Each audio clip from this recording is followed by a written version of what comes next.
Hey everybody, Alex from SeemsGoodMagic.com here, and we're doing an 8-4 Battle for Zendikar draft. Okay, we opened Angelic Captain. I don't think it's a first pick, although it is a strong card. There's other strong cards in here, like Hedron Archive, which does not commit me to a color and is a good card. It's also Sheer Drop, Touch of the Void, which I think I like more than Sheer Drop. Kozilek's Channeler, which doesn't commit you and is a solid 5-drop. We've got some real, and Rising Miasma. There's some real good options in here. I'm thinking I'm going to take the Touch of the Void. I like being in red. I like having colorless spells.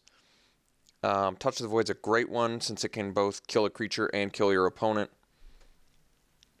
I think Channeler, I think I like Channeler more than Archive. I think. That's actually tough. Archive's more rare because it's uncommon, and it has an ability to draw cards. It's also one cheaper, but getting a 4/4 body for any color is very good. I think we'll start it off with the Touch of the Void regardless. I think it's a great card, good removal, good cost. The Void, like I said. All right, Coastal Discovery seems like a good follow-up, seeing as blue-red is very powerful color combination. I think Coastal Discovery is stronger than Touch of the Void anyway, so if I was going to dump a color, it would probably be red if I had the choice, but we'll have to see what's open. Angel of Renewal is also a very good card, but I think we just got to take the Coastal Discovery here. It's just a fantastic one. The Mull Drifter of Battle for Zendikar, so certainly seems like a good pickup for us here. Okay, so now we have Clutch of Currents, which is also an excellent follow-up, just a great Awaken spell. Zada Hedron Grinder is fine. It's not terribly exciting. It's kind of a build-around card, which in this format it's tough to build around cards unless there's other synergies that go alongside them. Like Zada really doesn't have a bunch of other synergies that it interacts well with.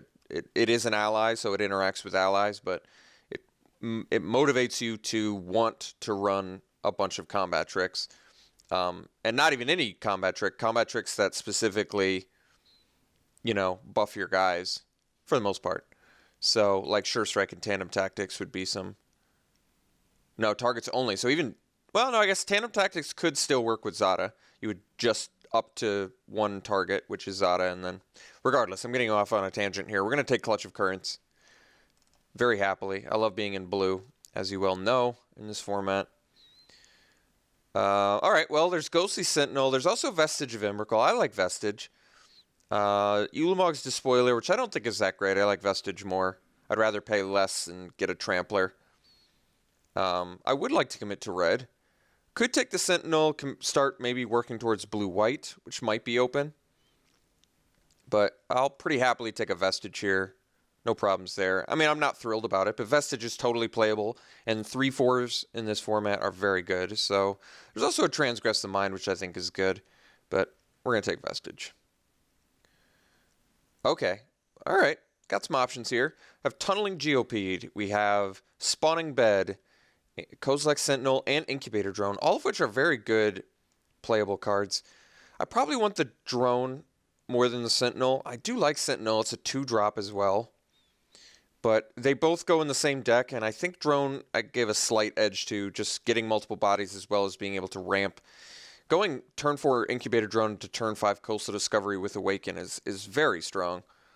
So I do think I'm giving slight edge to Drone over Sentinel. Spawning Bed is probably a pretty safe pick, just because you can put it in any deck, and a land that gives you extra bonus, is very good. But we have some card advantage already with Coastal Discovery, so I'll take Incubator Drone. I like it. Okay, now I think we'll take the Boiling Earth over the Cryptic Cruiser. Cryptic Cruiser's fine. We don't have any... No, we do have Ingest, I guess. We have Touch of the Void. Cruiser could work. I don't like Cruiser that much. I think it's okay. I don't see it much. Maybe it's because it's an uncommon. But I think I'm going to take Boiling Earth, which just gives us something early to do, especially against the hyper aggro sort of token-based decks. It's nice. Can be very nice. Alright, here I think we just take Anticipate. There's Cascade, there's Cloud Manta, both of which are fine, but Anticipate seems like a good addition to our deck since we don't have anything going on cheap yet. So it's nice to pick one up. Alright, immediately rewarded with a Cloud Manta, which will take over the Skyline Cascade. I don't think Cloud Manta is insane in your standard blue-red deck, but certainly seems like a fine pickup here. There's also Demon's Grasp in black. Should be keeping my eye on that. We do have 3 pretty good red cards, though, so I'd like to stay in red if I could. Okay, Incubator Drone number 2. It's really nice to see blue open, since that's pretty unusual. It's a popular color. Definitely taking second drone there. It's really nice. We'll take Dispel for sideboard. Actually, no, we'll take the Invoker. Invoker's great. Really nice card. I think it definitely makes the main deck most of the time. Retreat to Coral Helm, not that great. Guess we'll take Sure Strike, which also isn't that great for us, but it's fine. Could be a combat trick we want. All right, we'll take the Lava Step Raider. I don't think we're likely to play it. Well, I guess I could take Dispel for sideboard. Yeah, I don't think we're likely a Lava Step Raider deck. Dispel, I did end up bringing in a few drafts ago, whatever, and it was pretty good for us. We'll cut the red card. I think I'm going to actually hate the Focus, even though I wouldn't mind if someone's in white. Focus is actually a pretty good, cheap combat trick. Okay, well, seems like we're probably taking Firebird. Not much else in here we care about. Reclaimer's pretty good, but we only have Touch of the Void currently that can even turn it on. But we do have some very good instants and sorceries to bring back. Regardless, I'm going to take Akoum Firebird, though. It's a pretty awesome card. And, yeah, Spell Shrivel would be fine. Wavewing, I would accept. Or Reclaimer. Maybe we'll wheel one of them. There's a chance. Much rather play the Firebird over the Cloud Manta. Ooh, Touch the Void number 2. Yeah, we're going to take that over Outnumber. Get another way to turn on processing. We don't have any processors yet, but we could end up getting like a Rune processor, which would be pretty good when you've got some early Touch of the Voids. And we probably will end up seeing a Spell Shrivel at some point, I'm sure. Yeah, Touch of the Void's a nice pickup for us here. There's really not much else other than that in Outnumber that we want. Wow, past Rolling Thunder. This is definitely working out well for us. Rolling Thunder is fantastic, super powerful. Getting it third pick is very good for red. Otherwise, it's another Clutch of Currents, but it's a very clear Rolling Thunder. All right, so now we have Wavewing Elemental, Eldrazi Devastator, Looming Spire. I'm going to take the Wavewing. I think it's a great card. I've come to love it quite a bit. I think Looming Spire would definitely make the deck too, but I'm almost positive the Wavewing is as well, so I'm fine with that. So it looks like we're not really a dedicated Devoid deck so much, although I am going to take Nettle Drone here very happily. But yeah, we don't have like a super deep Devoid strategy going on, but we have very powerful blue and red cards. Rolling Thunder, Wavewing, Discovery, Clutch, Firebird. Yeah, good removal. I think this deck is going to be a not so deep Devoid blue-red deck, which I'm fine with. Ooh, third Touch of the Void? All right, I'll play as many Touch of the Voids as I'm given. It's a very strong card. Taking it over Stonewaker and nothing else of real substance there. Sanctum of Ugin. Colorless spell. Convert make cost 7 or greater, which we don't have. Yeah, I guess that's not good enough. I think we take drone number 3. Rush of Ice is fine, but I'm willing to go way deep on drones. I think they're fantastic. Yeah, this deck is really nice.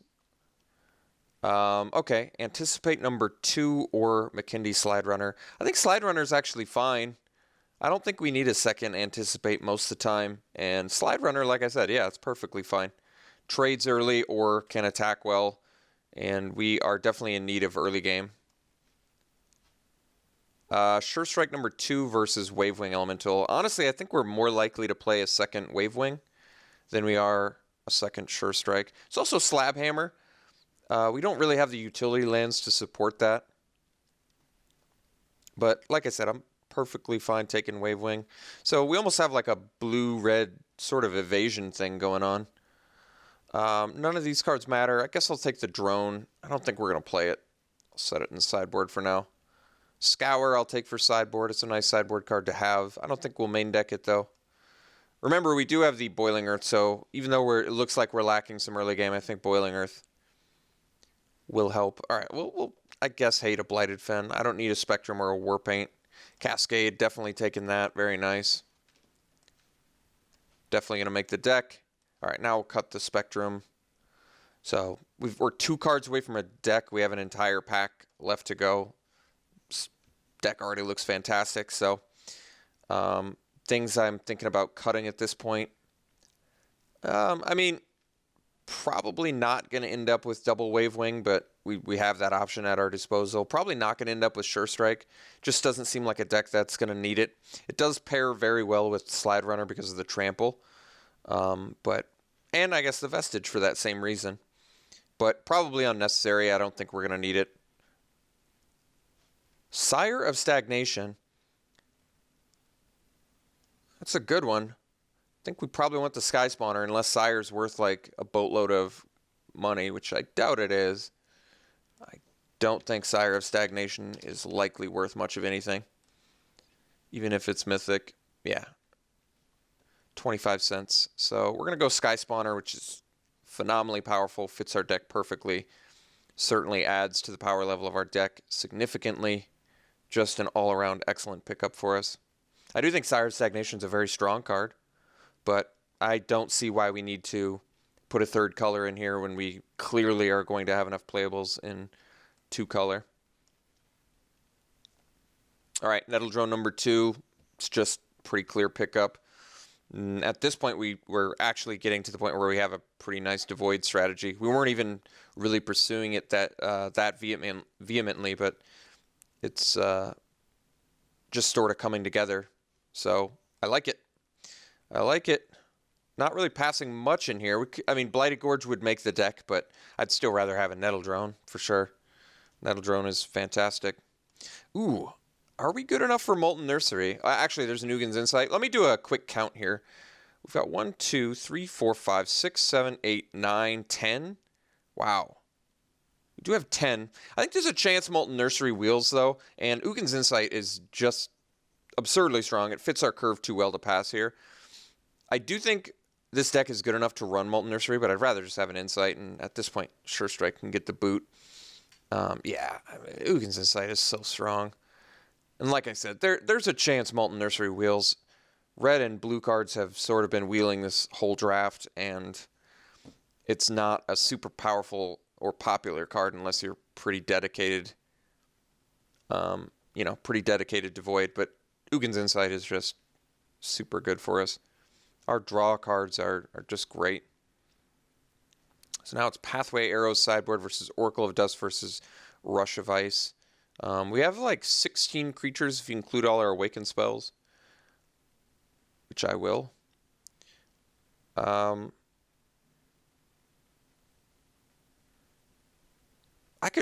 think Rush of Ice is fine. The weakest card in my deck now might even be the Cloud Manta. Although I could cut the Wave Wing to slightly cut back on our curve, which I actually like. In this deck, I kind of like cutting back on our curve in this deck because we have Ugin's Insight and Coastal Discovery, so we have good means to refill our hands and anticipate. So we've got some excellent means to refill our hands if we start playing spells too rapidly. Second Coastal Discovery? Are you serious? That is insane. Well, I mean, there's a Rune Processor too, but I mean, I'm gonna go deep on Coastal Discovery. That's just bonkers. Taking it over Spell Shrivel unapologetically. I don't even know what I'm cutting at this point. Doesn't really matter yet. I guess I just run this over the Rush of Ice I just took because it's clearly better. Boiling Earth number 2 might be good enough, but we already have one, and I'm actually going to play Looming Spires, so I think we'll take that. Looming Spires just pairs really well with your standard high power, low toughness creatures. Just really lets you get in there. Works well in Trample as well. Yeah, I think just because we already have a deck, I'm not going to need. I'm certainly not going to main deck a second Boiling Earth. I wouldn't mind having it sideboard, but the fact that we're absolutely main decking Looming Spires just makes me want to take it here. Wind Rider Patrol 2, man, this deck. We were just clearly in the right colors here. So now, I don't know what to cut yet. We're just going to take the patrol. We'll figure out what we're cutting afterwards. I'm going to take a second Dispel for sideboard. We're not playing Cohort, not playing Champ. I don't really need to hate any of these cards. And there was a match where I wanted 2 Dispels. All right, now I'll take... Actually, we're going to play Blighted Cat. God, we have all the card draw. Honestly, we could get away with 19 lands super easily with this deck. But the reason that I don't want to is we've got so many good playables. It doesn't seem like the best idea. But we're going to take and play Blighted Cataract too. Just getting all the gifts. Blighted Gorge now. I mean, just gift after gift after gift. We'll take Coral Helm Guide. I don't think we're playing it. Don't need a third Dispel. Pathway Arrows is a really nice card against us. It's also a good sideboard card in similar matchups. I guess these cards don't matter. Mindraker is actually pretty playable. I wonder, people must have just really been in white. We saw a couple of the Angels. Whoever we passed those to, I imagine, took them. Wow. This deck is a thing of beauty. Really happy to have one that just so clearly came together this well for us. Might just end up cutting the Cloud Manta. Probably have enough 4-drops. And I think Wavewing is better enough over Cloud Manta where I'd prefer to have it. So a bit lacking in the early game department, I understand, but I think we have enough where I'm not overly concerned about it. Certainly playing the McKindy Slide Runner. I could find a way to make Coral Helm Guide work in here, basically because just lowering the curve is fine in a deck that's got double Coastal Discovery, Blighted Cataract, Ugin's Insight. I've never had this much card draw before. So that is a reason to run 19 lands, to be perfectly honest. Especially when you have so many utility lands. I'm pretty tempted to run 19 lands. I guess the reason not to is I've just got so many good playables.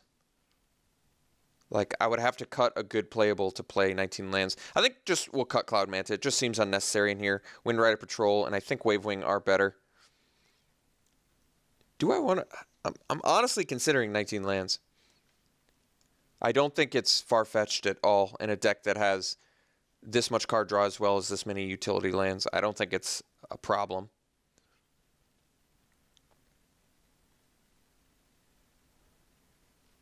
Mana Sinks, we have Invoker, Akum Firebird, Rolling Thunder. I mean, the action is here. This is very interesting.